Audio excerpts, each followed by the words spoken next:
Le projet du parc est-il pertinent pour tous les acteurs? Sert-il les intérêts de tous?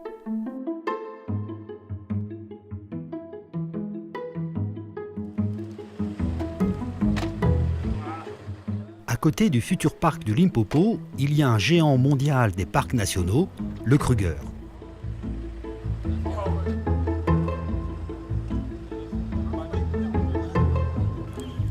Créé il y a plus d'un siècle, il fait plus d'une fois et demie la superficie du parc Limpopo et il reçoit environ 1,5 million de visiteurs par an. Quel intérêt a-t-il à la création de Limpopo? Kruger Park, many people argue that they already have too many elephants.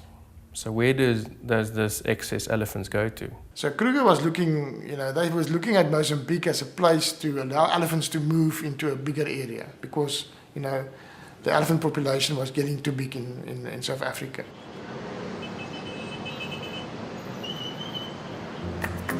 Pour le gouvernement du Mozambique, le développement du tourisme est un enjeu économique. Les revenus du pays sont essentiellement basés sur l'agriculture qui emploie près de 70% de la population active. Une dépendance dont il souhaite se dégager en développant d'autres secteurs d'activité.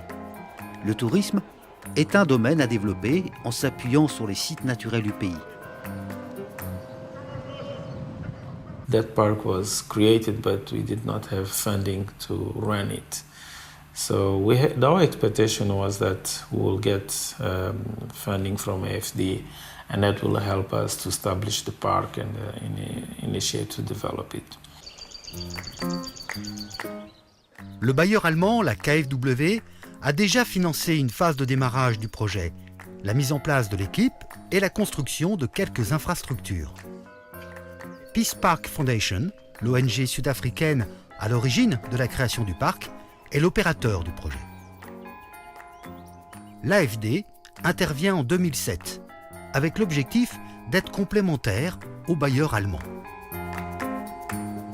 On voulait, dans ce partenariat qui se mettait en place, échanger nos deux légitimités. L'AFD étant beaucoup plus légitime et depuis longtemps en Afrique sur tout ce qui est développement agricole, développement rural, accès au foncier, travail avec la petite paysannerie.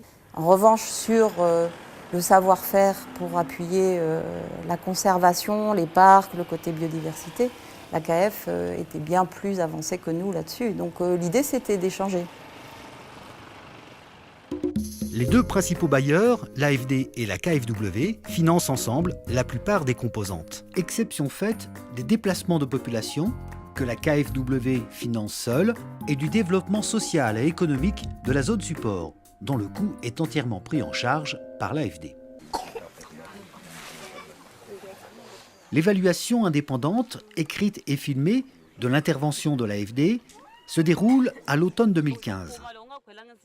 Dans quelle mesure les acteurs du projet ont-ils réussi la transformation du territoire? Quels sont les effets observés 13 ans après la création du parc et 8 ans après le début de l'intervention de l'AFD?